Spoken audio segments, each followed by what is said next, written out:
ছেলে হুমায়ুন লাস্ট 3 বছর ধরে ডাক্তারবাবুর কাছে ট্রিটমেন্টে রয়েছে। ওর মাইল্ড অটিজম ধরা পড়েছিল। প্রচুর সমস্যা ছিল।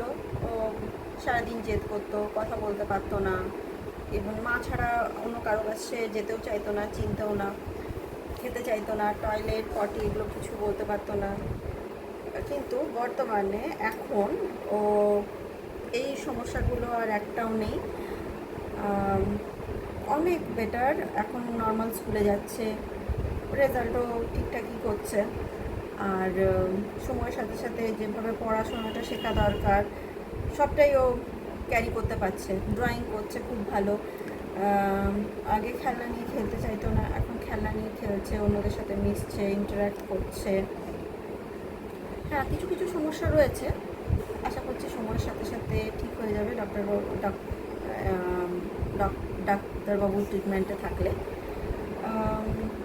অ্যান্ড এই ট্রিটমেন্টে আমি স্যাটিসফাইড। ডাক্তারবাবুর কাছে না গেলে হয়তো আজকে আমি এই দিনটা দেখতে পারতাম না। Thank you.